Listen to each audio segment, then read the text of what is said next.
آج دجالی فتنے کے بارے میں کچھ باتیں آپ کے گوش گزار کروں گا۔ پہلی بات یہ نوٹ کیجئے کہ یہ روایات صحیح مسلم میں بھی ہیں، جامع ترمذی میں بھی ہیں، سنن ابی داؤد میں بھی ہیں، سنن ابن ماجہ میں بھی ہیں، سنن نسائی میں بھی ہیں، مسند احمد ابن حنبل میں بھی۔ یعنی یوں سمجھئے کہ صرف بخاری کو چھوڑ کر باقی صحاح ستہ کی تمام کتابوں میں اور بڑے جلیل القدر صحابہ سے یہ روایات ہیں۔ حضرت عبداللہ ابن عباس رضی اللہ تعالی عنہما حبر الامہ، حضرت عبداللہ ابن عمر رضی اللہ تعالی عنہما، حضرت ابو سعید خدری رضی اللہ تعالی عنہ اور حضرت ابو الدرداء رضی اللہ تعالی عنہ، ان صحابہ سے ان کتب حدیث میں جو روایات مروی ہیں وہ یہ ہے کہ جو شخص دجالی فتنے سے محفوظ رہنا چاہے وہ سورہ کہف کی ابتدائی اور آخری آیات کی تلاوت کرے۔ بعض روایات میں تو صراحت ہے ابتدائی اور آخری، بعض میں مطلقاً فرمایا گیا کہ 10 آیات سورہ کہف کی انسان کو دجال کے فتنے سے محفوظ رکھ سکتے۔ اس اعتبار سے جو تعلق ہے ان آیات کا دجالی فتنے کے ساتھ وہ گویا کہ احادیث صحیحہ سے ثابت ہے۔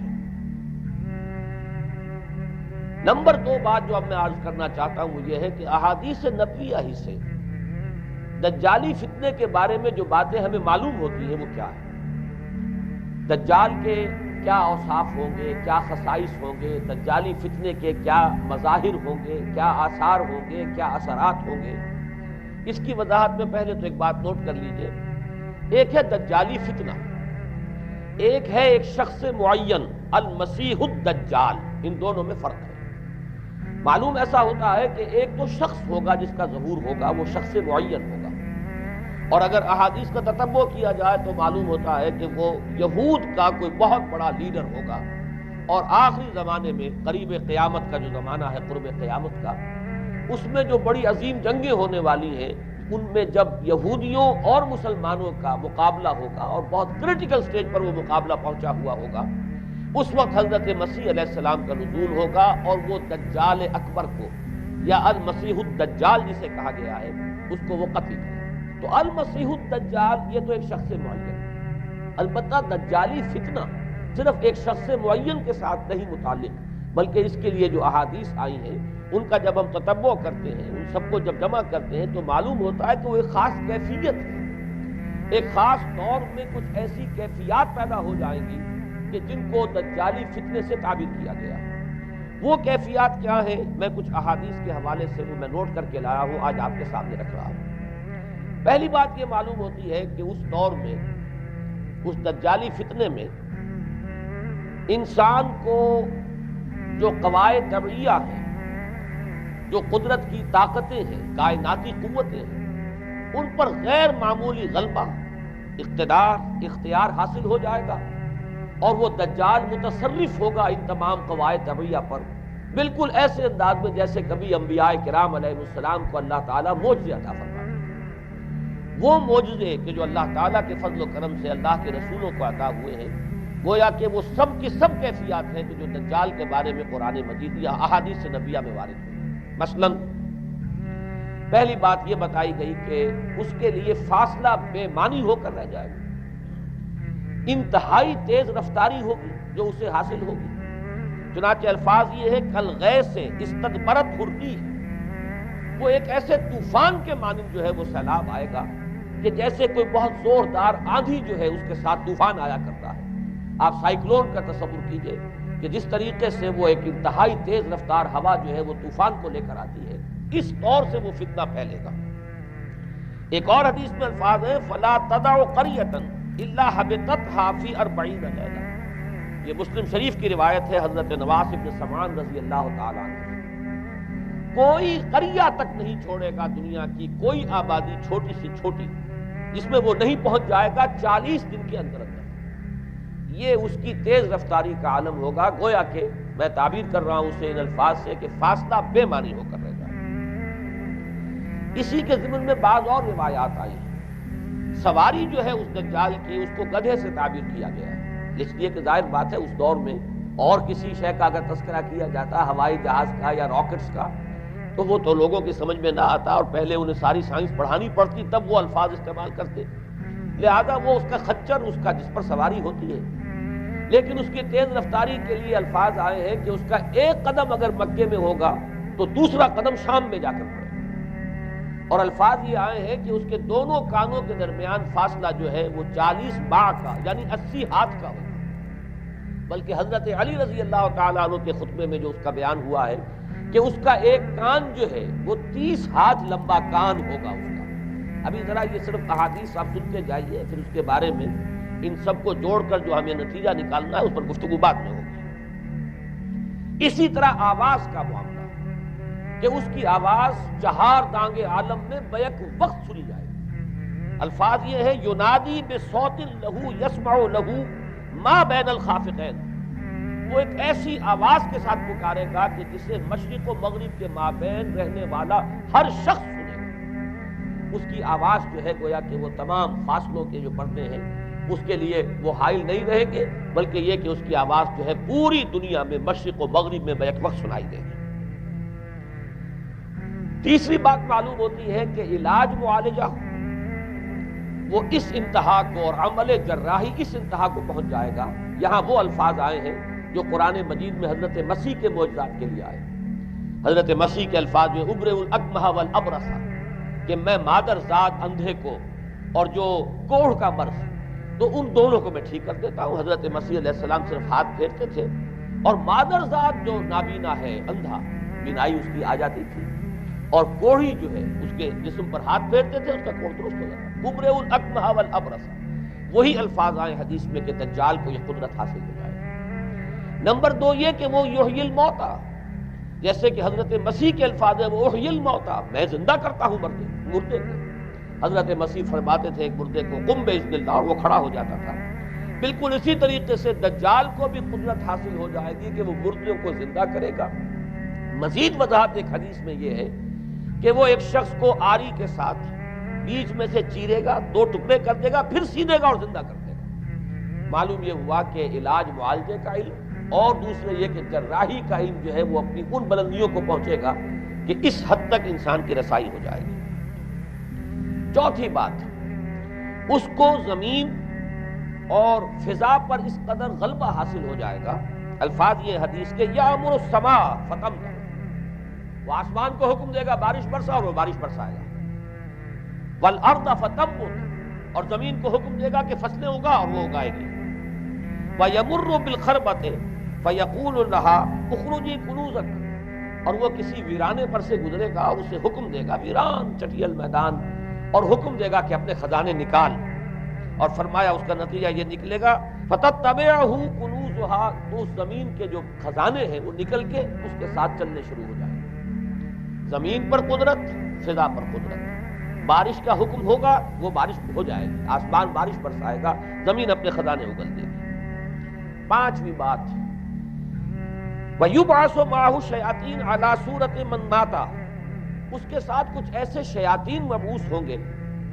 کہ جو ان صورتوں کو اختیار کریں گے ان لوگوں کی جو مر چکے ہیں، من الآباء والأمہات والمعارف، جو آباء و اجداد اور مائیں اور دادیاں اور جو بھی جان پہچان والے لوگ ہیں جو فوت ہو چکے ہوں گے، وہ ان کی صورت اختیار کریں گے۔ فَتَأْتِيَ أَحَدَهُمْ فَيَقُولُ أَلَسْتُ فُلَانًا أَلَسْتَ تَعْرِفُنِي، پھر وہ آئے گا اور وہ شیاطین آئیں گے اور انسان سے کسی سے بات کریں گے، کیا تم مجھے نہیں پہچانتے؟ کیا میں تمہارا فلاں رشتہ دار نہیں ہوں؟ اپنی نشانیاں بیان کریں گے اور لوگ پہچانیں گے۔ یہ وہ احادیث ہیں کہ جن کا جو نتیجہ نکلتا ہے اس کو پہچان لیجئے۔ وہ نتیجہ یہ ہے کہ حضور صلی اللہ علیہ وسلم نے دجالی فتنے کے جو اوصاف بیان کیے یا جو علامات بیان کی، ان کا حاصل یہ ہے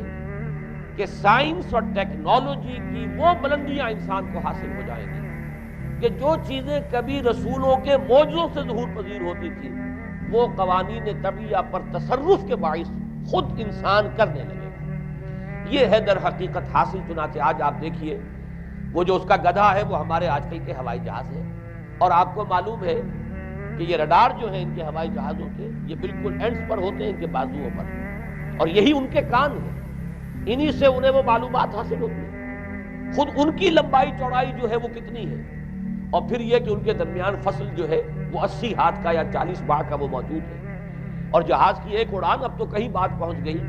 کہ آپ کو معلوم ہے کہ پوری دنیا کے گرد بھی ایک جہاز جو ہے وہ چکر لگا لیتا ہے چند گھنٹوں کے اندر، لیکن یہ ہے کہ عام جو رفتار ہے اس میں بھی ایک پڑاؤ سے دوسرے پڑاؤ تک،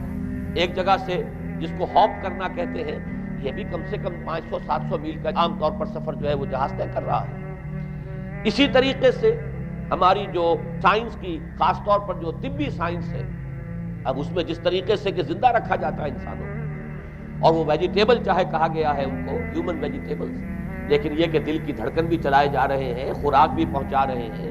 آدمی جو ہے وہ زندہ سال ہر سال تک زندہ پڑا رہتا ہے۔ اور یہ کہ سرجری بعض جانوروں پر تو یہ بات ہو چکی ہے کہ کاٹے گئے ہیں اور پھر ان کو سی دیا گیا ہے، جوڑ دیا گیا ہے، یہ تمام جو بھی معجزے ہیں اس وقت سائنس دکھا رہی ہے۔ اسی طرح اگر یہ معجزہ دیکھنا ہو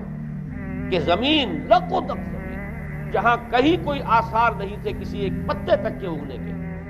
اگر وہاں لہلہاتے ہوئے آپ کو چمن دیکھنے ہو، تو ویسے سب سے پہلے تو یہ معاملہ ہوا تھا اسرائیل نے جو کر کے دکھایا تھا، لیکن اب تو آپ ابو ظبی چلے جائیے، سعودی عرب میں چلے جائیے۔ سعودی عرب کے اندر حال یہ ہے کہ آپ اگر ہوائی جہاز سے سفر کریں ریاض سے جدہ تک، تو آپ کو جگہ جگہ بڑے سرکولر پیچز نظر آئیں گے جہاز سے، نہایت گرین، اور اس کے اندر جو ہے آرٹیفیشل اریگیشن کے ذریعے سے، اور بہت عمدہ وہاں کاشت ہو رہی ہے، اور بہت خوبصورت فارمز جو ہیں وہ تمام کے تمام سرکولر پیچز، اس لیے کہ جو اریگیشن ہوتی ہے وہ ان ویلز کے ذریعے سے ہوتی ہے کہ جو ایک سرکل میں چلتے ہیں، اور پانی کی وہ آرٹیفیشل بارش جو ہے وہ ہوتی رہتی ہے۔ باقی یہ کہ فضا سے آرٹیفیشل رین، یہ تو بہت ہی سادہ سی بات ہے کہ فضا کے اندر ایٹماسفیرک کنڈیشنز کو ذرا تبدیل کیا جائے تو بارش آ جاتی ہے۔ اور باقی رہ گیا آواز کا یہاں سے وہاں جانا، وہ تو آواز ہی نہیں، اب تو آپ صورتیں دیکھ رہے ہیں۔ آپ کو نیو یارک میں بیٹھا ہوا خطاب کرے، آپ پوری دنیا کے اندر جہاں چاہیں، وہ آل ورلڈ اینٹینا آپ کے پاس صرف ہونا چاہیے، باقی یہ کہ آپ دنیا کے کسی بھی گوشے میں بیٹھے ہوئے کسی شخص کا خطاب یہ وہ سن سکتے ہیں۔ تو معلوم یہ ہوا کہ در حقیقت یہ جو دجالی فتنہ ہے، یہ جس کے اوصاف جو بیان کیے گئے، ابھی میں اس کو لفظ فتنہ سے تعبیر نہیں کر رہا، اسے جس چیز نے فتنہ بنایا وہ ابھی میں آپ سے عرض کروں گا، لیکن یہ جتنے اوصاف حدیث میں آئے ہیں، جتنی صفات بیان ہوئی ہیں، جو کوائف وہاں سامنے آ رہے ہیں، ان سب کا حاصل تو ایک لفظ میں یہ ہے کہ سائنٹیفک ڈیولپمنٹ اور ٹیکنالوجیکل ڈیولپمنٹ وہ اس درجے کی ہو جائے گی کہ قواعد طبیعیہ پر، فورسز آف دی نیچر پر انسان کو تصرف اور تسلط حاصل ہو جائے گا، اور وہ انہیں استعمال کرے گا، اور اس طریقے سے اس کے اندر وہ ساری کی ساری کیفیات جیسے کہ آج ہم دیکھ رہے ہیں اپنی نگاہوں کے سامنے وہ پیدا ہو جائے گی۔ اب سوال یہ ہے کہ اس شے کو فتنہ کس چیز نے بنایا، یہ بات سمجھ لیجیے۔ جہاں تک سائنسی ترقی کا تعلق ہے، تکنیکی ترقی کا تعلق ہے، یہ چیزیں فی الاصل فتنہ نہیں ہے، یہ تو وہ علم آدم الاسماء کلہا کا ظہور ہے۔ اللہ تعالیٰ نے ازل میں حضرت آدم علیہ السلام کو جو صلاحیت عطا فرما دی تھی، یہ ایکسفولیشن ہے اس کا ظہور ہے۔ جیسے کہ آم کی گٹھلی میں آم کا درخت ہے، لیکن ظاہر بات ہے کہ اس کو درخت بننے میں وقت لگتا ہے، پہلے وہ 2 پتے نکلتے ہیں، پھر وہ بڑھتا ہے معاملہ، کئی سال میں جا کر وہ درخت جو ہے وہ جوان ہوگا اور وہ پھل دے گا۔ اسی طریقے سے یوں سمجھئے کہ بالقوہ وہ علم حضرت آدم علیہ السلام کو دے دیا گیا، یعنی وہ صلاحیتیں ودیت کر دی گئی، وہ فیکلٹیز، سمع اور بصر اور فؤاد، دیکھو سنو نتیجہ نکالو اور آگے بڑھو۔ آپ نے چیز دیکھی، ایک سنی، نتیجہ نکالا، اس کو نوٹ کیا، آگے بڑھے، پھر کوئی چیز دیکھی، پھر کوئی سنی، اپنے سابق جو نتیجہ آپ نے نکال کر محفوظ کیا تھا اپنی میموری میں، اس کے ساتھ اس کو ٹیلی کیا، کوئی اور نتیجہ نکل آیا اور آگے بڑھے۔ تو یہ تو سٹیپ بائی سٹیپ، قدم با قدم انسانی علم آگے بڑھ رہا ہے۔ یہ ہرگز فتنہ نہ ہوتا، میرے الفاظ پر توجہ کیجئے، اگر اس کے ساتھ متوازن طور پر ایمان اور روحانیت کا ارتقا بھی ہوتا رہے، اگر اس کے ساتھ اللہ کی معرفت، اللہ کی محبت، آخرت کا ایمان، منزل انسان کی جو ہے وہ آخرت ہے، دنیا نہیں ہے، اگر یہ چیزیں ساتھ کے ساتھ ہوتی تو یہ ہرگز فتنہ نہیں۔ فتنہ در حقیقت اسے جس نے بنایا ہے وہ یہ ہے کہ کچھ ایسے اسباب ہوئے ہیں، اور وہ اسباب آج مجھے بیان کرنے کہ در حقیقت موجودہ عیسائیت اس کا سب سے بڑا سبب ہے۔ اس کے نتیجے میں ایک بہت بڑا گیپ ہے، اپالنگ گیپ ہے، بڑا مہیب خلا ہے، بڑی وسیع خلیج ہے جو حائل ہو چکی ہے کہ ایمان اور روحانیت ختم ہوتے چلے گئے، اور یہ ٹیکنیکل اور سائنٹیفک ڈیولپمنٹ بڑھتی چلی گئی۔ ان دونوں کے درمیان جو مہیب خلا پیدا ہوا ہے اس نے اسے فتنہ بنا دیا ہے، اور عظیم ترین فتنہ بنا دیا ہے۔ ورنہ اگر اس کے ساتھ ہی اللہ پر ایمان، آخرت پر ایمان، اور انسان کے اندر ایمانی کیفیات، اس کی روحانی کیفیات اگر یہ بھی برقرار رہتی، بلکہ اس کے ساتھ متوازن طور پر ان کو ترقی کرنا چاہیے، تو یہ ہرگز فتنہ نہیں ہے۔ تو پہلی بات یہ سمجھ لیجئے کہ اگرچہ دجالی فتنے کے جو صفات، اس کے اوصاف، اس کی علامات، اس کے مظاہر جو بھی حدیث کے ذریعے سے ہمیں معلوم ہے، جس کا میں نے ابھی آپ کے سامنے تذکرہ کیا، وہ سب در حقیقت تعبیر ہے اس دور کا جو محاورہ ہے، اس دور کی جو زبان ہے،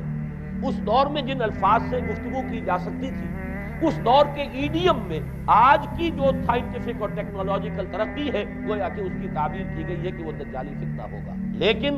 اس شے کو فتنہ بنانے والی شے در حقیقت یہ ہے کہ ایک بہت بڑی خلیج حائل ہو چکی ہے ایمان اور روحانیت، اور دوسری طرف سائنٹیفک اور ٹیکنالوجیکل ڈیولپمنٹ میں ان دونوں کے درمیان اتنا بعد اور فصل پیدا ہو گیا ہے کہ جس کی وجہ سے اس نے فتنے کی شکل اختیار کی۔ اس کا سبب کیا ہے، آج ہمیں اس پر غور کرنا ہے۔ دیکھیے حضرت مسیح علیہ السلام کا دین، اور جیسا کہ میں نے عرض کیا اس سورہ کہف کے پہلے رکوع میں تذکرہ انہی کا ہو رہا ہے، وَيُنذِرَ الَّذِينَ قَالُوا اتَّخَذَ اللَّهُ وَلَدًا مَا لَهُم بِهِ مِنْ عِلْمٍ وَلَا لِآبَائِهِمْ كَبُرَتْ كَلِمَةً تَخْرُجُ مِنْ أَفْوَاهِهِمْ يَقُولُونَ إِلَّا كَذِبًا فَلَعَلَّكَ بَاخِعٌ نَفْسَكَ عَلَىٰ آثَارِهِمْ إِن لَّمْ يُؤْمِنُوا بِهَٰذَا الْحَدِيثِ أَسَفًا۔ ان آیات کا پہلے ترجمہ آپ سن لیجئے، جو پہلی آیات ہے ان کا ترجمہ ہم کر چکے ہیں۔ کل حمد اس اللہ کے لیے ہے جس نے اپنے بندے پر کتاب نازل فرمائی اور اس میں کوئی کجی نہ رکھی، جو بالکل سیدھی ہے اور خبردار کرتی ہے ایک ایسی بڑی عظیم اور مہیب جنگ سے کہ جو خاص اللہ کی طرف سے ہوگی، اور بشارت دیتی ہے مومنین کو جو نیک عمل کریں کہ ان کے لیے بہت بڑا اور بہت عمدہ اجر ہے، ماکثین فیہ ابدا، وہ اس میں رہیں گے ہمیشہ ہمیشہ۔ وَيُنذِرَ الَّذِينَ قَالُوا اتَّخَذَ اللَّهُ وَلَدًا، اب دوہرا کر بات آئی، اور تاکہ خبردار کر دے ان کو جنہوں نے یہ کہا کہ اللہ نے کسی کو اپنا بیٹا بنایا۔ مَا لَهُم بِهِ مِنْ عِلْمٍ، نہیں ہے ان کے پاس اس کے بارے میں کوئی علم، وَلَا لِآبَائِهِمْ، نہ ان کے آباء و اجداد کے پاس کوئی علم تھا، کوئی عقلی دلیل نہیں، کوئی اللہ کی اتاری ہوئی کسی کتاب میں، اللہ کے اتارے ہوئے کسی صحیفے میں اس کے لیے سند نہیں۔ وَلَا لِآبَائِهِمْ كَبُرَتْ كَلِمَةً تَخْرُجُ مِنْ أَفْوَاهِهِمْ، بہت بڑی بات ہے کہ جو نکل رہی ہے ان کے منہوں سے، إِن يَقُولُونَ إِلَّا كَذِبًا، نہیں بول رہے یہ، نہیں کہہ رہے یہ مگر جھوٹ۔ فَلَعَلَّكَ بَاخِعٌ نَفْسَكَ عَلَىٰ آثَارِهِمْ، تو اے نبی صلی اللہ علیہ وسلم شاید کہ آپ اپنے آپ کو ہلاک کر لیں گے ان کے آثار پر۔ یہ آثار کے لفظ کو میں ابھی جو کا تو رکھ رہا ہوں، بعد میں اس کی وضاحت کروں گا۔ ان لم یؤمنوا بهذا الحدیث اسفا، اگر یہ لوگ ایمان نہ لائے اس حدیث پر، یہ حدیث قرآن، اس پر اگر یہ ایمان نہ لائے، جیسے کہ وہاں فرمایا گیا تھا اگر رحمت خداوندی میں داخل ہونا ہے اے بنی اسرائیل تو یہ شاہدرہ ہے رحمت خداوندی کا قرآن حکیم، آؤ اور داخل ہو جاؤ۔ یہاں پر ان عیسائیوں کو متنبہ کیا جا رہا ہے اگر وہ اس حدیث پر، یہ حدیث اللہ، اللہ کی کتاب، احسن الحدیث کتاب متشابہہ وَبِأَيِّ حَدِيثٍ بَعْدَهُ يُؤْمِنُونَ، اگر اس اللہ کی حدیث پر، اللہ کی کتاب پر یہ ایمان نہ لائے تو جو ان کے آثار ہوں گے، جو نتائج نکلیں گے، ان پر اے نبی شاید کہ آپ اپنے آپ کو صدمے اور رنج اور غم سے ہلاک کریں۔ یہ ہے در حقیقت وہ آیات کے جن میں تذکرہ ہو رہا ہے عیسائیت کا، لیکن عیسائیت سے مراد کیا ہے اسے سمجھیے۔ حضرت مسیح علیہ السلام کا دین تو بعین ہی وہی دین تھا جو دین آدم سے لے کر محمد تک صلی اللہ علیہ وسلم وعلیہ الصلاۃ والسلام جتنے انبیاء آئے ہیں ان کے دین میں کوئی فرق نہیں، دین توحید وہی ایمان، البتہ شرائع کے اندر، شریعتوں میں کچھ تفصیلی احکام میں فرق ہوا ہے، شریعت موسوی اور شریعت محمدی میں علی صاحب الصلاۃ والسلام تھوڑا تھوڑا فرق ہے، دین ایک ہی ہے۔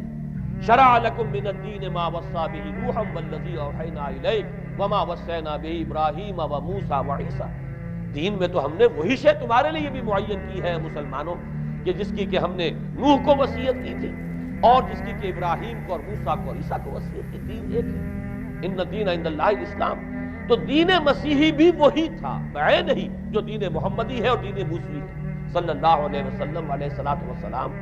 البتہ حادثہ جو نہایت عظیم پیش آیا ہے اور وہ یہ ہے کہ ساؤل اس کا نام تھا پہلے،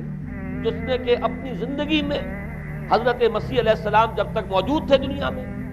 شدید انہیں تکلیفیں پہنچائیں، شدید ایذائیں پہنچائیں، ان کی مخالفت پر کمر بستہ رہا، لیکن اس کے بعد جب انہیں اٹھا لیا گیا، یا عیسائیوں کے عقیدے کے مطابق وہ سولی دیے گئے، اور اس کے بعد ان کا عقیدہ بھی یہ ہے کہ سولی پانے کے بعد پھر وہ زندہ ہو کر آسمان پر چلے گئے، جبکہ ہم یہ سمجھتے ہیں اور ہمارا ایمان ہے کہ انہیں سولی دی نہیں گئی، بلکہ انہیں تو پہلے ہی اٹھا لیا گیا تھا، ان کی جگہ کوئی اور ہے۔ انجیل برنباس نے یہ بات بالکل واضح کر دی کہ در حقیقت وہی حواریین میں سے جس نے کہ غداری کی تھی اور پکڑوایا تھا، مخبری کی تھی، وہی ہے جس کی شکل بنا دی گئی تھی حضرت مسیح علیہ السلام کے جیسی مانند، اور وہ شخص ہے کہ جو سولی چڑھا۔ بہرحال عیسائیت اس وقت کی جو اس کا عقیدہ ہے اور جو ہمارا عقیدہ اور ایمان ہے، ان دونوں کی روح سے حضرت مسیح علیہ السلام آسمان پر اٹھا لیا۔ اس کے بعد اس نے دین مسیحی میں نقب لگانے کے لیے، جو دین مسیح اصل دین اسلام تھا، اس کو کرپٹ کرنے کے لیے، ڈسرپٹ کرنے کے لیے، اس میں نقب لگانے کے لیے اس نے اپنے ایک مکاشفے کا ذکر کیا کہ میں آ رہا تھا سفر میں کہ مجھے حضرت مسیح نظر آئے ہیں آسمانوں میں، اور انہوں نے مجھے کہا ہے کہ اے ساؤل تو مجھے کیوں ستاتا ہے، اور تو اب فلاں جگہ جا اور میرے نام سے نبوت کر۔ اس کے بعد اس نے لبادہ اوڑھا عیسائیت کا، اور اس نے آ کر جس طرح عبداللہ ابن سبا نے محمد الرسول اللہ صلی اللہ علیہ وسلم کے دین میں نقب لگائی، اسی طریقے سے اس شخص نے دین مسیحی میں نقب لگائی۔ فرق یہ ہے کہ دین محمدی صلی اللہ علیہ وسلم، کیونکہ یہ آخری دین تھا، اب کوئی اور رسول آنے والا نہیں تھا، اللہ تعالیٰ کی طرف سے اس دین کو، اس شریعت کو ایک پروٹیکشن حاصل ہے، لہذا ایک جزو کی حد تک گمراہی جو ہے پھیل سکی، کل پر محیط نہیں ہوئی۔ لیکن بدقسمتی سے دین مسیحی کے بارے میں یہ ہوا کہ کچھ عرصے تک تو کشمکش رہی ہے، اصل دین مسیحی پر بھی جو کاربند لوگ تھے اور جو اس کے اوپر مستقیم رہے وہ قائم کچھ عرصے تک رہے ہیں، لیکن ہوتے ہوتے تقریباً اس دور تک آ کر جب کہ حضور کی بعثت ہوئی ہے، اصل دین مسیح کے ماننے والے تقریباً ختم ہو چکے تھے، شاذ لوگ رہ گئے تھے، اور ان میں بھی یہ جرت نہیں تھی کہ اپنے اصل دین کا وہ اظہار کر سکے، بلکہ ہوتے ہوتے ان 600 سالوں کے اندر یہ ہوا کہ وہی پالزم جو ہے در حقیقت اس نے ہی مسیحیت کی شکل اختیار کر لی۔ یہ پالزم جو ہے یہ ہے در حقیقت، یوں سمجھیے کہ ادیان عالم کی تاریخ میں سب سے زیادہ گمراہ کن مذہب، جس کا رد عمل پیدا ہوا ہے یورپ میں، جس نے کہ اس دجالی فتنے کی شکل اختیار کی ہے۔ میں یہ چاہتا ہوں کہ اس کے ضمن میں چند باتیں آج آپ کے سامنے رکھوں۔ پال نے جو دین مسیحی میں یا دین اسلام میں جو صحیح دین ہے اللہ کا، اس میں 3 تبدیلیاں بنیادی کی۔ سب سے پہلا تو وہی جو قرآن کہہ رہا ہے، الذین قالوا اتخذ اللہ ولدا، مسیح کو، حضرت مسیح علی نبینا علیہ الصلوۃ والسلام، انہیں خدا کا بیٹا قرار دیا گیا۔ اور اس میں بھی نوٹ کیجئے، بیٹے کے لیے عربی زبان میں 2 لفظ ہیں، ابن اور ولد۔ ابن کا لفظ ذو معنیین ہے، 2 معنی ہے اس کے۔ ابن بیٹے کو بھی کہتے ہیں، اور ابن کا کوئی معنوی تعلق بھی ہو سکتا ہے، صرف بیٹا نہیں۔ ابن السبیل مسافر کو کہتے ہیں، راستے کا بیٹا، یعنی چونکہ راستے کے ساتھ اس کا ایک تعلق ہے، راستہ چل رہا ہے، وہ تو ابن السبیل ہے۔ ابن الوقت،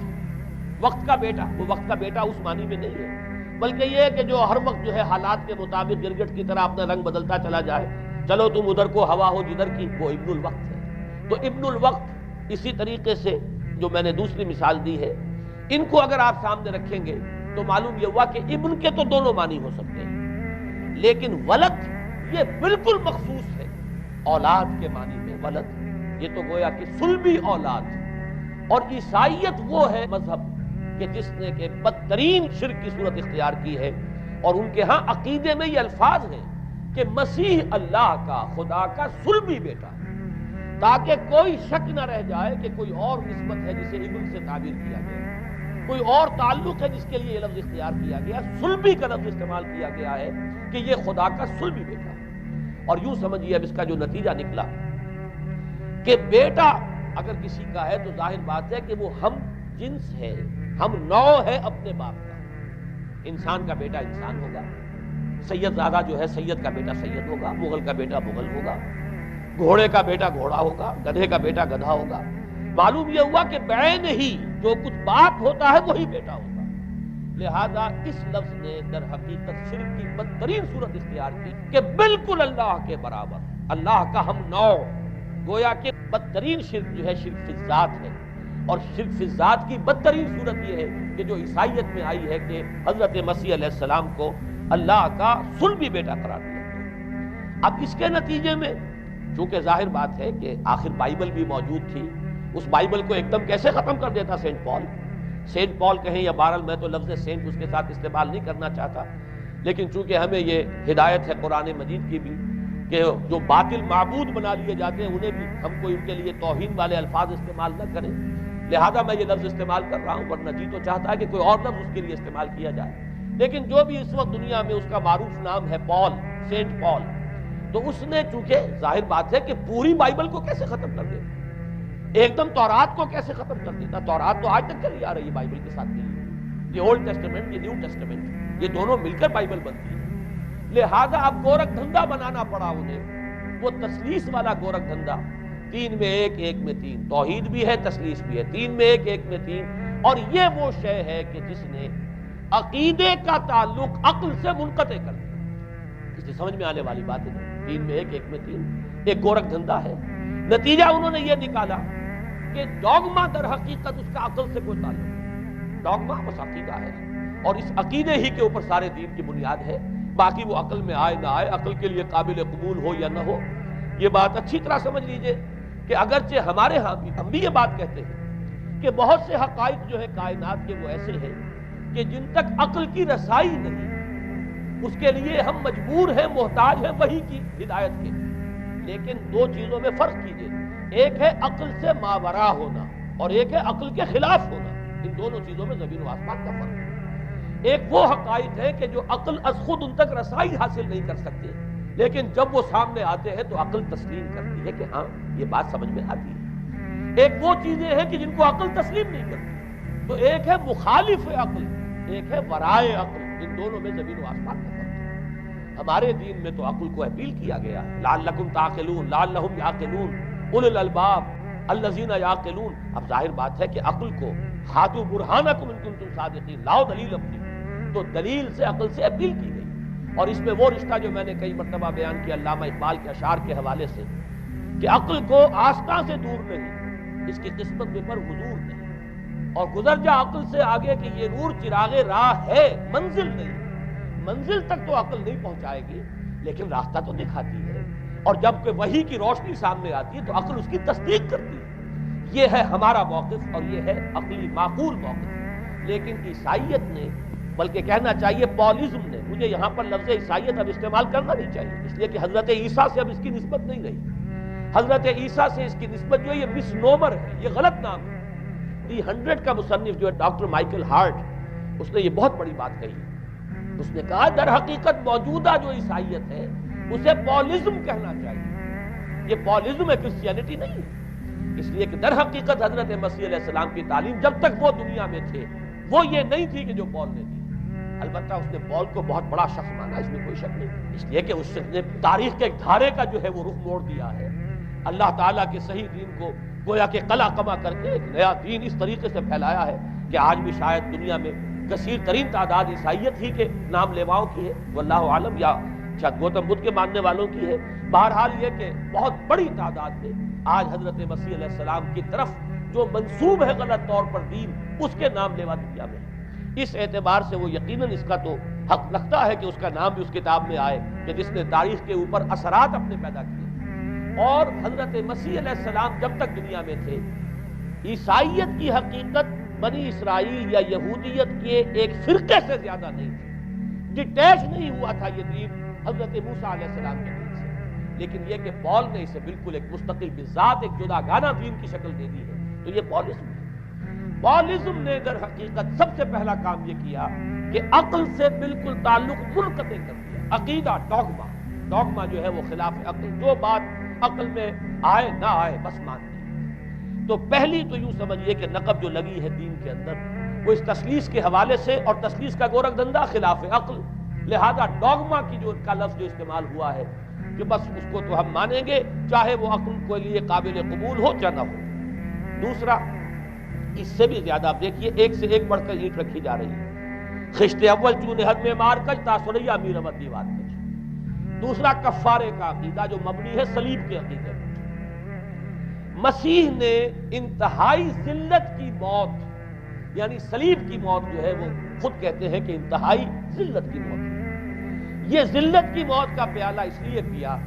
تاکہ اس کے ماننے والوں کی طرف سے کفارہ ادا ہو جائے. مسیح کفارہ ادا کر چکا ہے. اب جو شخص بھی مسیح کو مان لے گا اس کی گویا کہ نجات ہو گئی.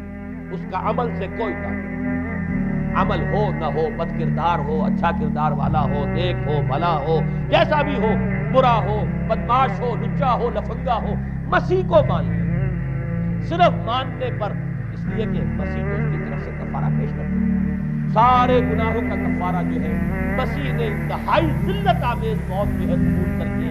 گویا کہ اپنے ماننے والوں کے تمام گناہوں کا کفارہ دیا. یہ دوسرا عقیدہ. اس کا نتیجہ کیا نکلا؟ تثلیث نے عقل سے تعلق توڑ دیا تھا مذہب کا، اس نے عمل سے تعلق توڑ دیا. ڈوگما ہی ڈوگما ہے، نہ عقل سے کوئی تعلق نہ عمل سے کوئی تعلق. کوئی تعلق نہیں رہا. دین کی جڑیں جو ہیں دونوں اعتبار سے، دین تو نام ہی دو چیزوں کا، الا الذین آمنوا وعملوا الصالحات، دونوں کی گویا کہ جڑیں منہدم ہو گئی، بنیادیں منہدم ہو گئی، جڑیں کاٹ دی گئی کہ نہ اس کا تعلق عقل کے ساتھ ہے نہ عمل کے ساتھ ہے. تیسری بات آئی ہے، اس نے کہا شریعت منسوخ. یہ عجیب ہے، دیکھیے جسے آئرنی آف فیٹ کہتے ہیں انگریزی زبان میں. ابھی تک بائبل کے اندر سینٹ میتھیو کے جو روایت ہے متی کی انجیل سے کہا جاتا ہے gospel of the Lord according to Saint Matthew, اس میں جو سرمن آف دی ماؤنٹ ہے ایک واعظ ہونے کے اعتبار سے واقعتاً میں اس کی عظمت کا بڑا قائل ہوں. عظیم ترین واعظ ہے دنیا میں. اس کے شروع میں یہ الفاظ موجود ہیں، don't think I have come to destroy law. ہرگز یہ نہ سمجھنا کہ میں شریعت کو ختم کر کے آیا. وہ یہ کہہ کر گئے تھے کہ شریعت موسوی تم پر لاگو رہے گی، عائد رہے گی، لیکن پال نے تیسرا نظم لگایا شریعت ثابت کر. اس کی ضرورت کیوں محسوس ہوئی یہ بھی سمجھ لیجیے. حضرت مسیح یہ کہہ کر گئے تھے کہ میں صرف بنی اسرائیل کے لیے آیا ہوں، میں اسرائیل کے گھرانے کی کھوئی ہوئی بھیڑوں کی تلاش میں آیا ہوں. انجیل میں یہ الفاظ آج بھی پڑھیں. حضرت مسیح نے اپنے حواریین کو جب بھیجا ہے کہ اب جاؤ تبلیغ کرو میری طرف سے،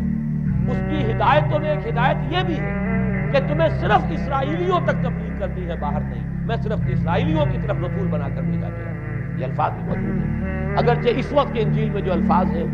وہ تو میں سمجھتا ہوں کہ حضرت مسیح علیہ السلام کے شایان شان نہیں ہے، وہاں کوئی نہ کوئی تحریف ہوئی ہے لفظ، اس لیے کہ وہاں تشبیہ یہ دی گئی ہے کہ کوئی اپنے بچے کے حصے کی روٹی جو ہے کتے کے آگے نہیں ڈالتا. گویا کہ جینٹائلز جو ہیں غیر بنی اسرائیلی، انہیں اس جملے کی روح سے انہیں کتوں سے تشبیہ دی جا رہی ہے کہ میرے پاس میرے بچوں کے حصے کی روٹی ہے، میرے بچے ہیں اسرائیلی،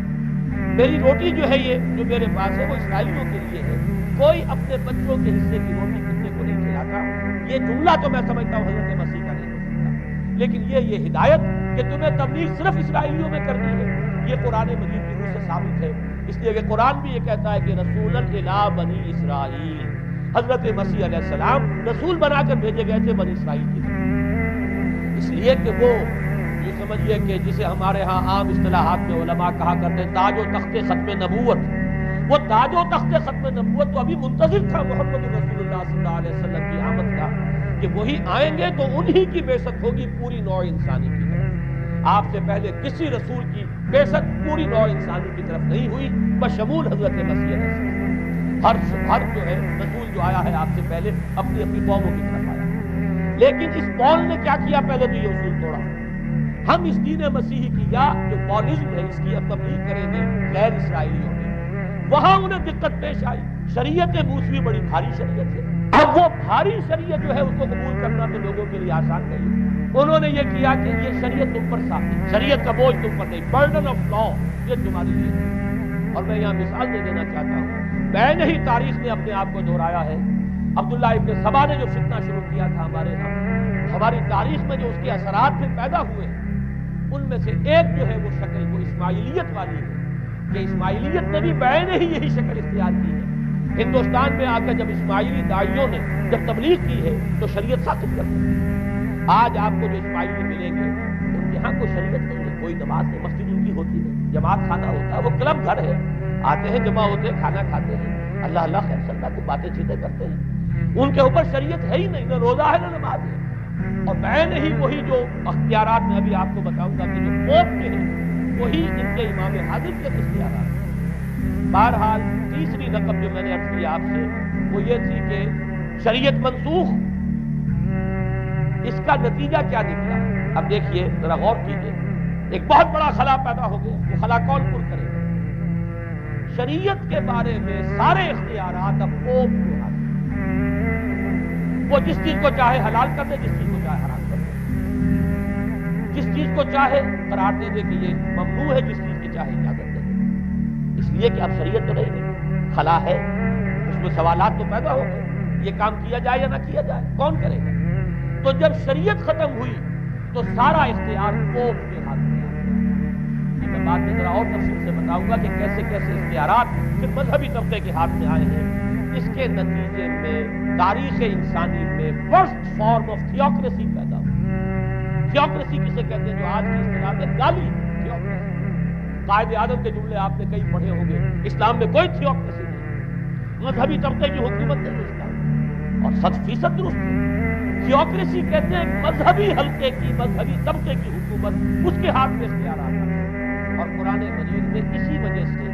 ان کے اوپر الزام لگایا گیا اتخذوا احبارهم ورهبانهم اربابا من دون اللہ. انہوں نے اپنے علماء اور صوفیوں کو اللہ کے سوا اپنے معبود بنا دیا. حضرت عدی ابن حاتم رضی اللہ تعالیٰ عنہ جب ایمان لائے، یہ حاتم طائی جو مشہور ہے سخاوت میں، ان کے بیٹے ہیں، قبیلہ طے سے ان کا تعلق ہے، حاتم طائی تو طے سے ہے، ان کے بیٹے عدی یہ عیسائی تھے. یہ جب ایمان لائے اور پھر انہوں نے قرآن پڑھا تو انہیں ایک اشکال ہوا کہ قرآن مجید میں تو ہم پر الزام لگایا گیا ہے کہ اتخذوا احبارهم ورهبانهم اربابا من دون اللہ. تو عرض کیا انہوں نے، ڈرتے ڈرتے عرض کیا ہوگا حضور کی خدمت میں کہ حضور یہ بات تو کچھ درست نہیں معلوم ہوتی، ہم نے تو کبھی اپنے علماء اور رہبان کو خدا نہیں سمجھا. وہ اس مغالطے میں تھے کہ جب تک سجدہ نہ کیا جائے شاید خدا نہیں مانا گیا. حضور نے پوچھا کیا ایسا نہیں ہے کہ جس چیز کو وہ حلال کہتے تم حلال مان لیتے ہو، جس چیز کو حرام کہتے حرام مان لیتے ہو؟ یہی تو فرمایا بابا من دون اللہ. تحلیل و تحریم کا اختیار صرف اللہ کا ہے، یا اللہ کے نمائندے کی حیثیت سے اس کے رسول کے پاس ہے، اس کو وحی آتی ہے. اس کے بعد کسی کو اختیار نہیں. اجتہاد کر سکتا ہے لیکن اجتہاد کے لیے دلیل دینی ہوگی نص سے. کتاب اللہ سے کوئی دلیل لاؤ، سنت رسول اللہ سے کوئی دلیل لاؤ، استنباط کرو، عقل سے بات کرو. لیکن یہ ہے کہ تحلیل و تحریم یہ خدائی اختیار ہے، اللہ کے ہاتھ میں اس کا اختیار ہے، اور اللہ کے نمائندے کی حیثیت سے زیادہ یہ اللہ کے رسولوں کے ہاتھ میں اختیار ہے. اس کے علاوہ کسی اور کے لیے یہ مان لیا گیا تبھی تو ان کو خدا بنا دیا گیا. اسی معنی میں آج کی جمہوریت جو ہے وہ بدترین شرک ہے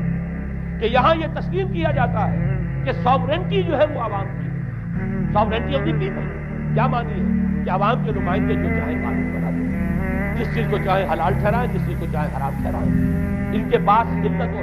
حرمت کے جو پورے اختیارات ہیں ان کے پاس آ گئے. یہی تو خدائی مقام ہے، خدا کا مقام دے دیا گیا. اس سے بڑا شرک کیا ہوگا؟ در حقیقت حاکمیت غیر اللہ اس دور کا سب سے بڑا شرک. تو وہاں یہ حق جو ہے دے دیا گیا علماء کے ایک طبقے کو، پوپ کو. تو گویا کہ تاریخ انسانی کی بدترین تھیوکریسی، بدترین مذہبی استبدادی حکومت قائم ہوئی ہے. اس کے حوالے سے میں کچھ تاریخی حوالے بھی اب آپ کے سامنے رکھتا ہوں. دیکھیے جب تک پال نے یہ کام شروع کیا ہے تو تقریباً 3 صدیوں تک تو یہ صرف ایک مذہبی تبلیغ کا کام ہے. انہوں نے کوششیں کی، محنتیں کی، پیغام پہنچایا، اور جیسا کہ میں عرض کر چکا ہوں اس وقت تک گڈمٹ تھے.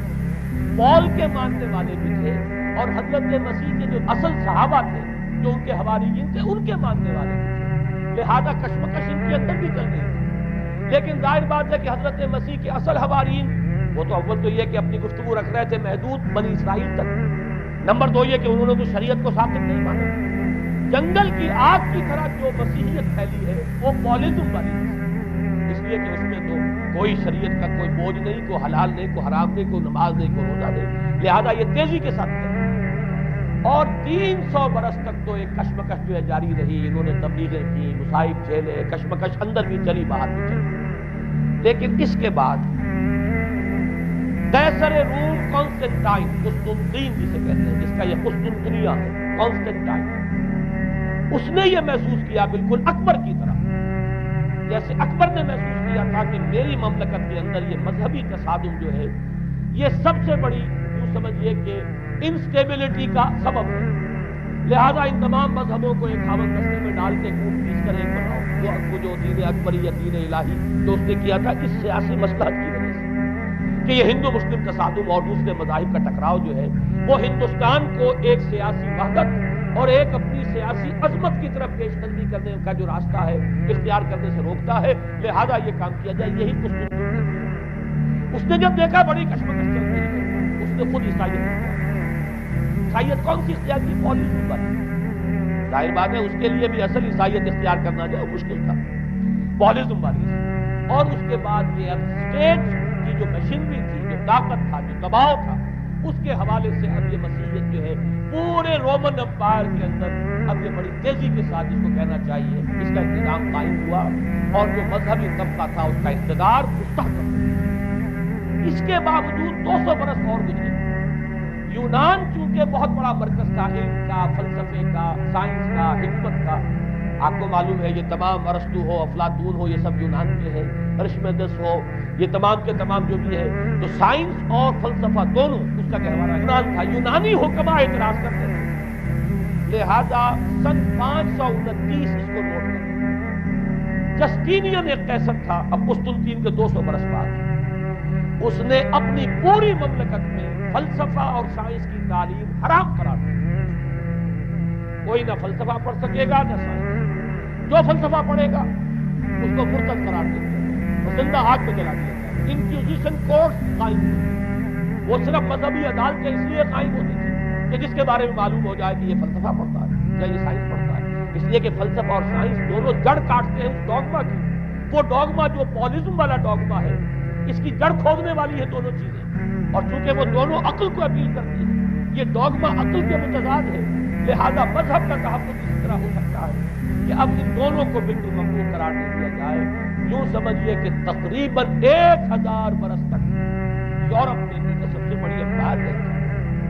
یورپ نے فلسفہ اور حکمت اور یہ سائنس کی تعلیم ممنوع ہے۔ یہ ہے در حقیقت سب سے پہلا کام جو جسٹینین نے کیا 529 میں۔ اس کے بعد آگے چل کر پوپ کا جو اقتدار ہے وہ اتنا زبردست بنا، پوپ کو اختیار حاصل ہو گیا، جس چیز کو چاہے وہ قانون کا درجہ دے،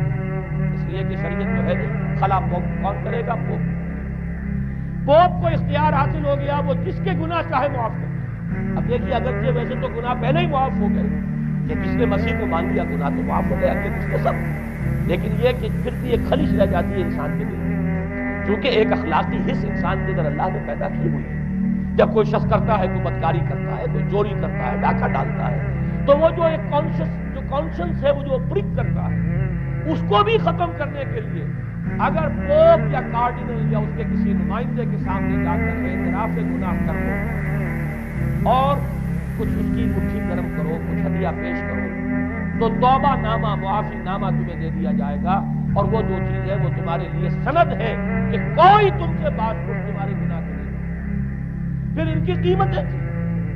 ان کے لیے بڑی بڑی جو ہے ہدیے مقرر کیے گئے۔ تیسری چیز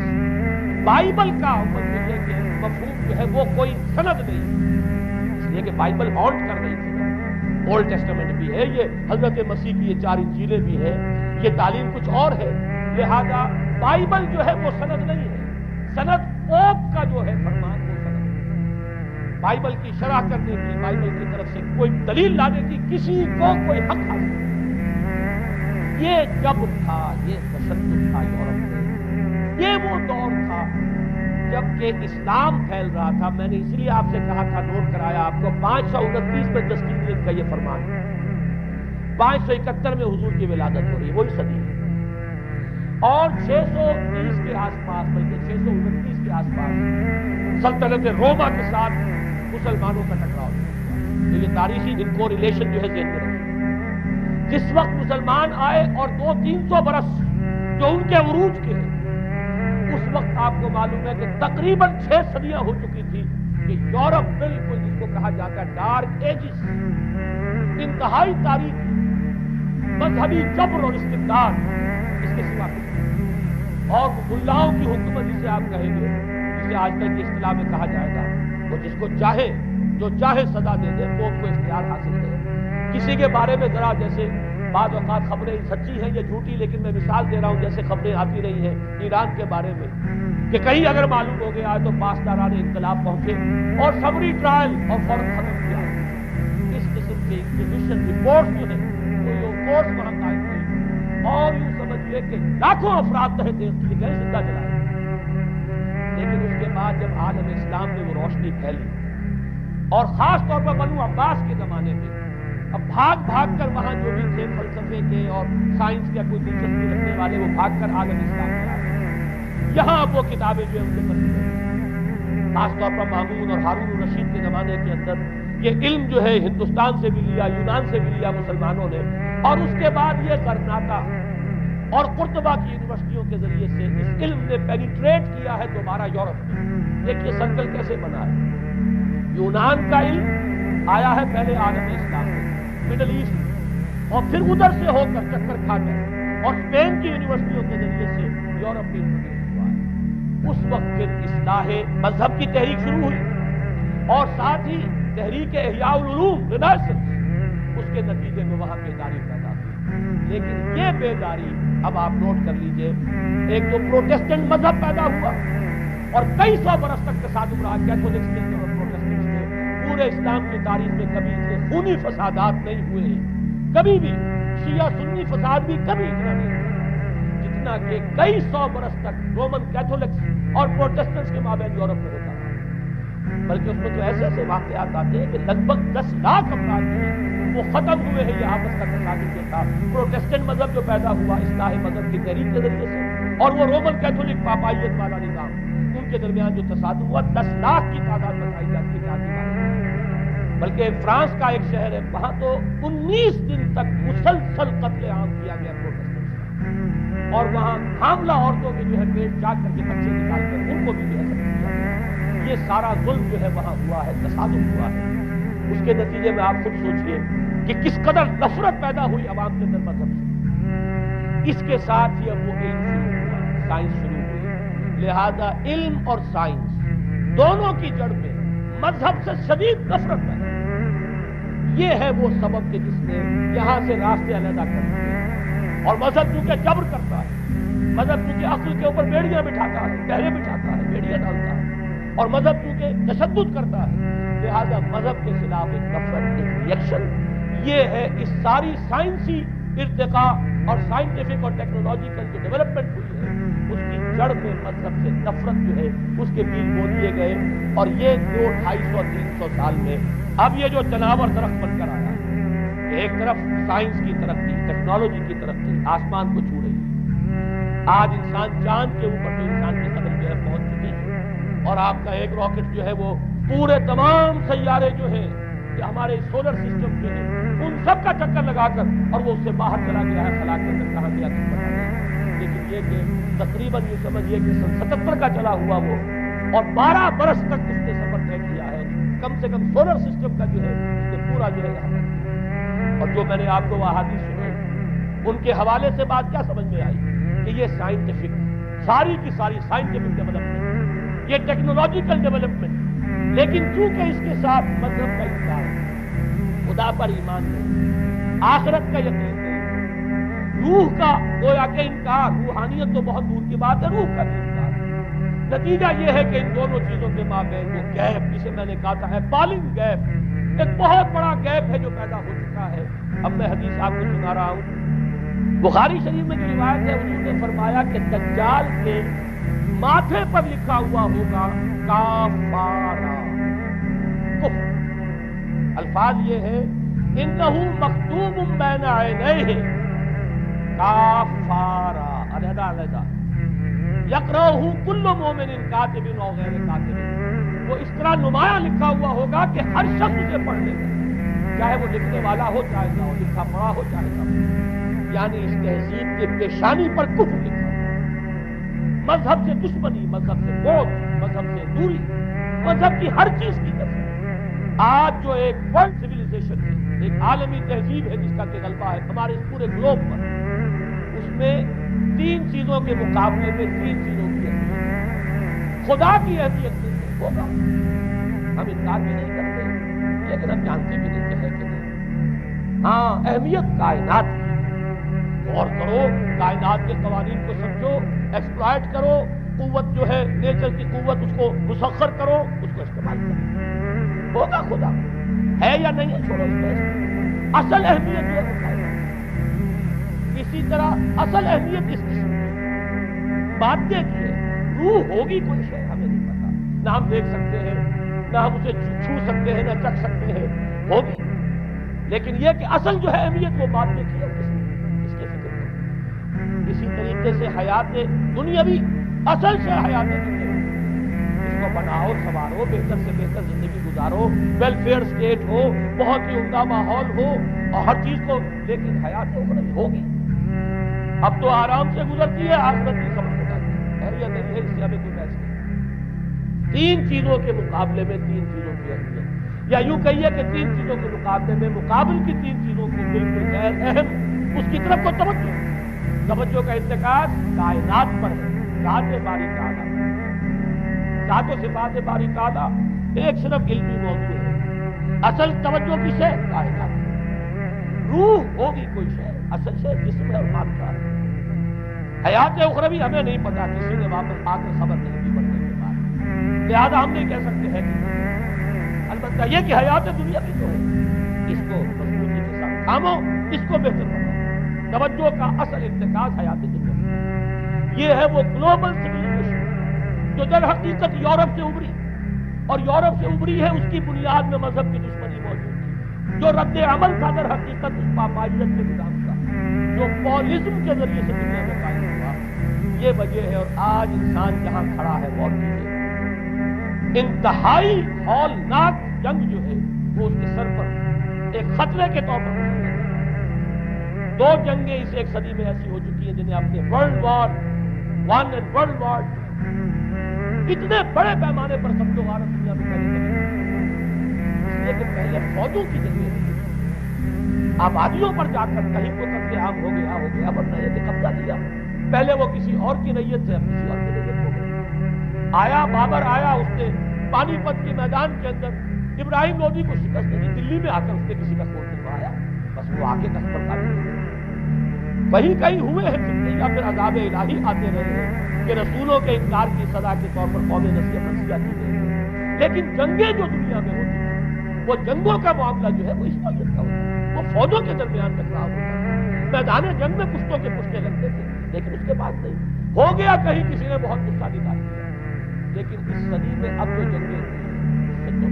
ملک کا حصہ آبادیاں ختم ہیں، اور جو تیسری جنگ ہوگی یہ جان لیجیے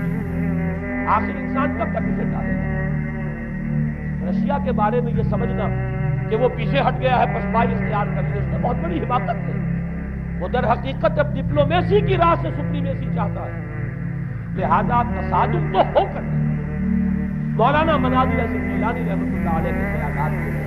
وہ مجھے اس سورہ کہف کے ابتدائی آیات کے دل میں مجھے ان سے اتفاق ہے، بہت سی چیزیں ان سے ماخوذ۔ اسی طریقے سے جو حدیث اب میں آپ کو بتا رہا ہوں، میرے سامنے اس کا متن نہیں ہے، مولانا حامد میاں رحمۃ اللہ علیہ انہوں نے مجھے یہ بتایا تھا کہ جو میں نے جمع کیے ہیں حالات و واقعات، قیامت سے پہلے جو حالات و واقعات پیش آنے والے ہیں جن کے پیچھے کوئی حادث نہیں، ان سے معلوم ہوتا ہے کہ ایک بہت بڑی خوفناک،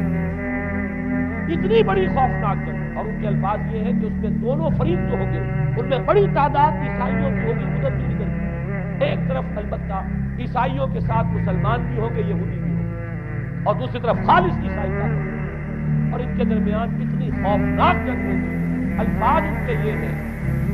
اس حدیث کے جو انہوں نے مجھے بتائے کہ ایک پرندہ سینکڑوں میل تک پرواز کرے گا اور اسے سوائے لاشوں کے اور کچھ نظر نہیں۔ آپ تصور کیجیے اگر ایٹمک وار ہو جاتی تو یہی ہوگا، تہس نہس ہو جائے گا، وہاں ختم ہو کر رہ جائے گا۔ اور یہ چیز جو ہے یہ بہرحال یہ جتنا کچھ پائل اپ کیا گیا ہے، یہ ڈسٹرکٹیو فورس، سائنس کی یوں سمجھیے کہ معراج اب یہی ہے۔ اب تو سٹار وارز کی باتیں ہو رہی ہیں کہ صرف زمین پر نہیں، باہر بھی یہ جنگیں ہمیں لڑنی پڑیں گی، لیکن یہ کہ اس کا کیا حال ہوگا۔ امریکہ میں ایک پکچر تیار کی گئی تھی، دی ڈے آفٹر غالباً اس کا نام ہے، اس میں ایک نقشہ دکھایا گیا ہے اس قدر ہولناک کہ یہ 100 اور اونچی منزلہ عمارتیں جو ہیں یہ ایسے جیسے کہ کچے گھروں کے ہوتے ہیں، ایسے وہ پگھل کر رہ جائیں گے، اور یوں سمجھیے کہ انسان جو ان کے اندر ہوگے ایک ایک منزل کے اندر، ایک ایک ایسی 100 منزلہ عمارت کے اندر ہزاروں آدمی ہوتے ہیں، جیسے کہ کوئی ایسی کالونی ہو کوئی ان کی ڈیوٹیوں کی، اور اس پوری کالونی کو آپ اپنے پاؤں سے مسل دیں، ایسے انسانوں کا اگر وہ جنگ اس کا نقشہ کھینچا گیا ہے۔ یہ ہے در حقیقت وہ بات کہ جو مولانا مناظر حسن گیلانی فرما رہے ہیں ان آیات مبارکہ میں، وَيُنذِرَ الَّذِينَ قَالُوا اتَّخَذَ اللَّهُ وَلَدًا، تاکہ خبردار کر دے یہ قرآن ان لوگوں کو جنہوں نے کہا ہے کہ اللہ نے بیٹا بنایا، بدترین شرک کا جنہوں نے ارتکاب کیا، اور اسی ولدیت مسیح کے عقیدے سے وہ ساری کرپشن جو ہے دین خداوندی کی، دین مسیح کی اصل جو دین تھا اس کی جو ہوئی ہے، اس کے نتیجے میں آج نوع انسانی وہاں کھڑی ہے۔ اسی لیے آیت نمبر 2 میں فرمایا وَيُنذِرَ بَأْسًا شَدِيدًا مِّن لَّدُنْهُ، تاکہ خبردار کر دے ایک بہت بڑی جنگ سے۔ ہمارے اکثر مفسرین نے یہاں پہ ایک بہت بڑا عذاب کہہ کر جو ہے وہ گزر گئے، لیکن واحد یہ لفظ ہے قرآن مجید کا یہ مقام ہے جہاں لفظ باس آیا، اور مولانا مناظر حسن گیلانی نے کہا اس کے باس تو جنگ کو کہتے ہیں، قرآن مجید میں جہاں بھی یہ لفظ آیا جنگ کو کہتے ہیں، تو ایک بہت بڑی ہولناک جنگ، اس کے لیے فرمایا ملتن ہو، یہ تمہارے اپنے پیمانوں پر نہیں آئے گی، یہ تمہارے حساب کتاب میں نہیں آ سکتا جو ڈسٹرکشن ہوگی۔ جیسے کہ آپ علم لدنی کہتے ہیں، ایک علم وہ ہے جو جانے بوجھے طریقے سے حاصل کیا جاتا ہے، ایک علم لدنی جو خاص اللہ تعالیٰ کو کسی بندے کو عطا فرماتے ہیں۔ اس جنگ کی جو ہلاکت سے کی ہے وہ تمہارے حساب کتاب میں آنے والی نہیں ہے۔ لِيُنذِرَ بَأْسًا شَدِيدًا مِّن لَّدُنْهُ وَيُبَشِّرَ الْمُؤْمِنِينَ الَّذِينَ يَعْمَلُونَ الصَّالِحَاتِ أَنَّ لَهُمْ أَجْرًا حَسَنًا مَّاكِثِينَ فِيهِ أَبَدًا۔ البتہ اللہ تعالیٰ بچائے گا اپنے اہل ایمان کو جو نیک عمل پر بچائے۔ اب میں وہ حدیث آپ کو سنا دوں، میں نے پہلے بخاری کی حدیث آپ کو سنا دی کہ اس پورے فتنے کے معلوم ہوگا کہ اس کی دونوں آنکھوں کے مابین کاف با را لکھا ہوا ہے کفر، گویا کہ یہ سمبل ہے، یہ علم ہے، یہ علامت ہے اس جدید موجودہ تہذیب کی، کفر، الحاد، مادہ پرستی، خدا کا انکار، آخرت کا انکار، روح کے وجود کا انکار۔ اس کے بعد فرمایا یہ ابو داؤد کی روایت ہے، فواللہ، تو خدا کی قسم وہ وقت جب آئے گا، ان الرجل لیاتیہ وہو یحسب انہ مومن، ایک شخص حاضر ہوگا اس کے پاس، دجال کے پاس، اور وہ شخص اپنے آپ کو مومن سمجھتا ہوگا، یہ مومن ہے، فیتبعہ بما یبعث بہ الشبہات، لیکن جو شبہات اس فتنے کی وجہ سے اس کے اندر پیدا ہو جائیں گے اس کی وجہ سے وہ بھی اسی کی پیروی۔ آج آپ عالم اسلام کا نقشہ دیکھ لیجیے، ذہنوں کے اندر جو شبہات ہیں، ایمان کے بارے میں یقین کی کیفیت کتنوں کو حاصل ہے، وہی ساری ہماری بھی ویلیوز ہیں، وہی مادی تہذیب جو ہے، آج ہم بھی اسی کے پیروکار ہیں، سمجھتے ہیں اپنے آپ کو مسلمان، سمجھتے ہیں وہ، لیکن حقیقت اسی کو میں نے اپنے اس کتاب کے میں اسلام کی نشر ثانیہ میں تفصیل سے باتیں کیا کہ در حقیقت رگ و پے میں سرایت کر رہی ہے، بظاہر جو ہے نظر آتا ہے جیسے روئے ارضی پر زمین کے اوپر تو آپ کو کہیں اونچائی نظر آ جائے گی، کہیں نیچائی نظر آ جائے گی، کہیں پانی ہے، کہیں خشکی ہے، ذرا اوپر چلے جائیں تو ہوا ہے، ہوا کا غلاف پورے ارضی کو اپنے اندر لیے، یہی حال ہے ہر ملک میں آپ چلے جائیں، نیچے کے لوگوں میں کچھ مذہب نظر آ جائے گا تھوڑا بہت۔ ہندوستان میں بھی اگر کوئی مندروں میں جاتا ہے تو گھٹیا آدمی جاتے ہیں، بیچارے نیچ لوگ جاتے ہیں، بڑا لوگ آدمی کوئی نہیں جاتا۔ ہمارے ہاں بھی جا کے ہوتے ہیں مساجد میں سفارا تو غریب، پردہ رکھتے ہیں اگر کوئی تمہارا تو غریب۔ شہروں میں ایک کاروباری طبقہ ضرور ایسا ہے جو نماز روزے کے ساتھ اس کا ایک شوق ہے، لیکن آپ جا کے دیکھ لیجیے دیہات کے اندر کیا حال ہے، تو معلوم یہ ہوا کہ نیچے تو شاید کچھ نہ کچھ فرق ہے، یہ مسلمان ملک ہے، یہ ہندو ملک ہے، یہ فلاں ملک ہے، یہ بدھ مت کا ملک ہے، لیکن اوپر چلے جائیں یعنی ہر ملک کے اوپر جو ایلیٹ ہے، جو اعلیٰ تعلیم یافتہ، جو آپ کی ملٹری اور سول بیوروکریسی ہے ٹاپ کی، وہ تو ایک ہی رنگ میں لگے گی، ان کا لباس وہی، ان کا رہن سہن وہی، ان کا تمدن وہی، نام کا فرق اگر نہ ہو تو پتہ نہیں چلے گا یہ مسلمان ہے کہ سکھ ہے، پر پتہ چلے گا وی پی سنگھ نام ہے تو پتہ چلے گا کہ ہندو ہے، لیکن یہ کہ باقی اس کی مداخلت، اس کا لباس، اس کا اٹھنا بیٹھنا، آپ کے ہاں یہ تو کچھ عوامی دور میں آگے کرتا شلوار جو ہے وہ آئی ہے، لیکن وہ بھی اندرون ملک ہوتے ہیں، باہر جا کر ہمارے اپنے لوگوں کے جو لباس ہوتے ہیں، آپ کو دیکھیے کہاں فرق معلوم ہو جائے گا کہ کون مسلمان ہے اور کون ہندو اور کون پارسی ہے اور کون عیسائی ہے۔ تو معلوم یہ ہوا کہ اوپر ایک ہی گلوبل سویلائزیشن ہے جس کا دور دورہ ہے، اور اس سویلائزیشن کے ماتھے پر لکھا ہوا ہے کاف، اس میں وہ ایمان نہیں ہے، اس میں الحاد ہے، مادہ پرستی ہے، کفر۔ اس میں آخری حدیث جو میں آپ کو سنا رہا ہوں، حضور نے فرمایا آخر من یخرج الیہ النساء، اس فتنے کی طرف پیش قدمی کرنے والا آخری طبقہ ہوگا عورتوں، وہ جب اس تہذیب کی طرف لپکیں گے، یہ طبقہ جب آگے بڑھے گا، یہ جو ہمارے ہاں بھی جلوس نکلتے ہیں، شریعت کا مذاق اڑانے والے جلوس، اسلامی احکام کی نفی کرنے والے جلوس نکل رہے ہیں، اور ان کے جس طریقے سے ڈسپلے ہوتا ہے اخبارات کے اندر، جتنا ان کے لیے اعزاز ہے، جتنی ان کے لیے یہاں پر تکریم ہے ہمارے معاشرے کے اندر، اس کو پیش نظر رکھیے۔ آخر من یخرج الیہ النساء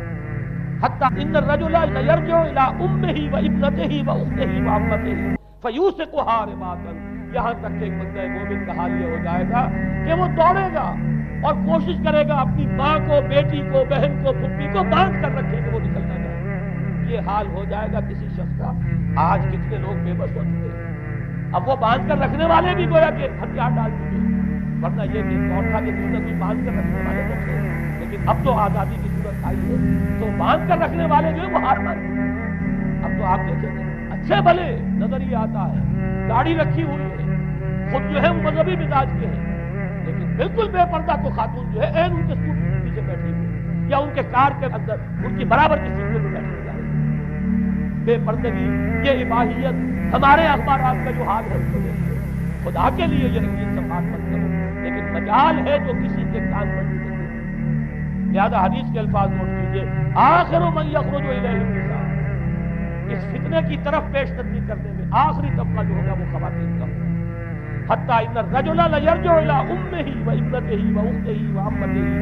یہاں تک کہ آدمی دوڑے گا، پکڑے گا اپنی ماں کو، اپنی بیٹی کو، اپنی بہن کو، اپنی پھپھی کو، اور اسے باندھ کے ان کو کوشش کرے گا کہ کہیں وہ اس طریقے سے اس دجالی فتنے کے اندر جو ہے وہ اسی کی پیروی کے گھر سے نہیں کرے۔ یہ ہے وہ فتنہ جس کی لپیٹ میں سب پوری دنیا ہے۔ اب نوٹ کیجئے، اس فتنے کے لیے اب میں چند باتیں اور کہہ رہا ہوں۔ لغوی بحث کیا ہے دجال کی فتنے؟ یہ بنا ہے لفظ دجل سے۔ دجل اور فریب یہ ہماری زبان میں بھی مستعمل، دجل و فریب، دھوکہ دینے والی سے، ملمہ، حقیقت کچھ ہو اوپر کچھ اور پردہ ڈال دیا گیا، یہ دجل گندم نمائی جو فروشی دجل ہے، فریب ہے۔ اسی کے لیے دوسرا لفظ عربی زبان کا جو قرآن میں کثرت سے ہے وہ غرور، دھوکہ۔ اصل میں یہ دنیا دھوکہ جو حیات اخروی کے لیے پردہ بن کر ہماری آنکھوں پر پڑ گیا۔ میں وہ آیات اب آپ کو جلدی سے سنا رہا ہوں۔ فرمایا وَمَا الْحَيَاةُ الدُّنْيَا إِلَّا مَتَاعُ الْغُرُورِ، سورہ آل عمران میں بھی آیت آئی، سورہ حدید۔ لوگوں سن لو، یہ دنیا کی زندگی سوائے دھوکے کی زندگی۔ میں بات میں عرض کروں گا، ایک دوسرا رخ بھی ہے دنیا کی زندگی کا، لیکن اس وقت یہ آیات سن لیجیے۔ غرتکم الحیات الدنیا، تمہیں دھوکے میں ڈال دیا اس دنیا کی زندگی نے۔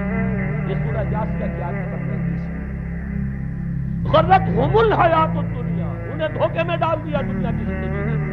یہ سورہ انعام میں آیت نمبر 70 بھی ہے، آیت نمبر 130 بھی ہے،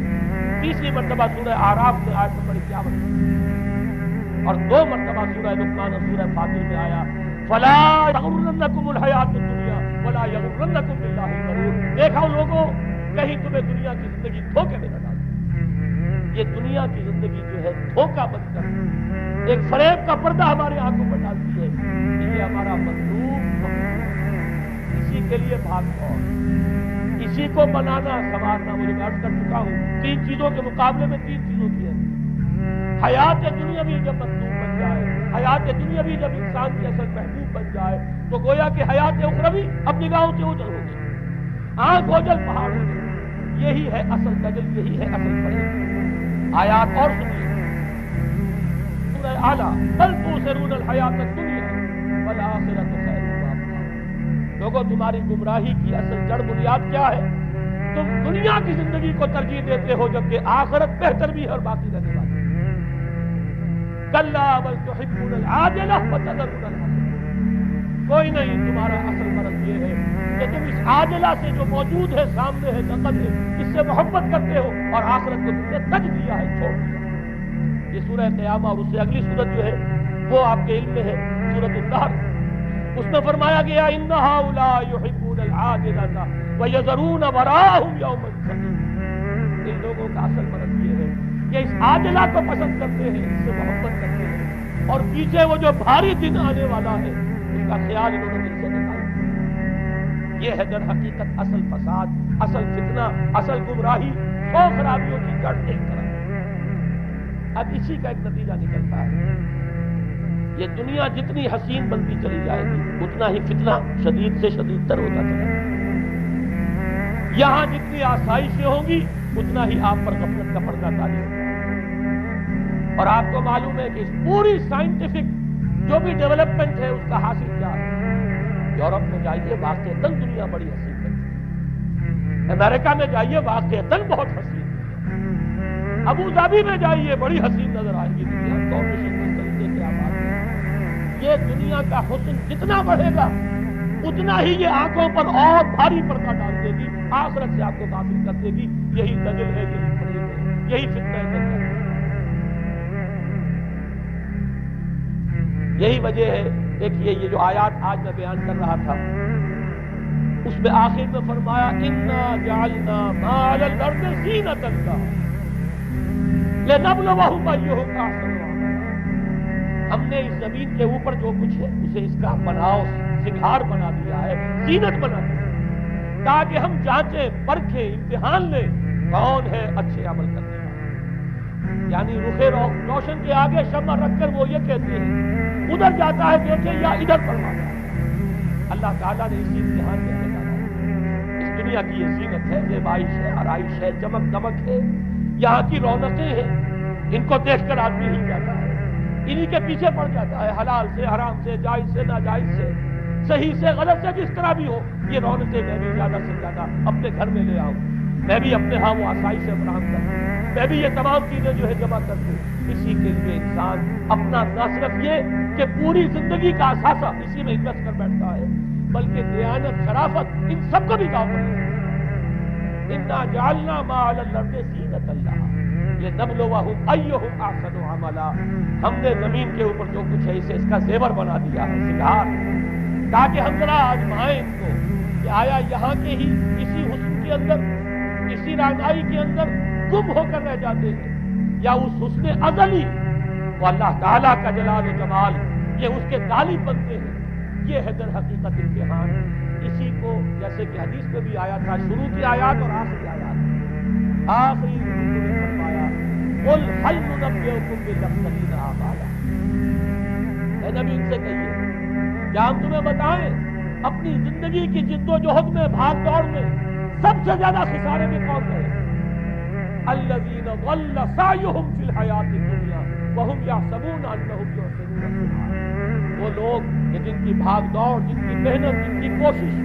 وہ دنیا کی زندگی ہی میں بھٹک کر رہے ہیں، اور وہ اپنے کہیں یہ سمجھتے ہیں کہ ہم بڑے کامیاب ہو رہے ہیں، بہت اچھے کام کر رہے ہیں، ہم نے اتنی ترقی کر لی، ہم نے یہ کچھ بنا لیا، میں نے یہ جائیداد بنا لی، میں نے یہ کچھ مقام حاصل کر لیا، لیکن مطلوب و مقصود دنیا۔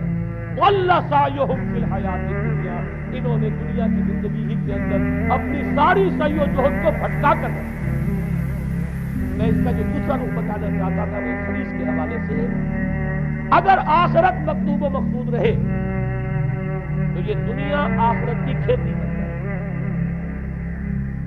حضور نے فرمایا دنیا مزرعۃ الآخرہ، اگر تمہارا مطلوب و مقصود آخرت ہے تو پھر یہ دنیا کے اندر یہ کھیتی ہے، بو گے یہاں تو وہاں کاٹو گے، نیک اعمال کرو، خدمت خلق کے لیے کوشاں ہو جاؤ، لوگوں کی ہدایت کے لیے اپنی توانائیاں جو ہے وقف کرو۔ خیرکم من تعلم القرآن وعلمہ، اس دنیا میں محنت کرو گے تو آخرت میں اجر و ثواب پاؤ گے۔ اب دنیا مزرعۃ الآخرہ، اگر آخرت مطلوب و مقصود ہو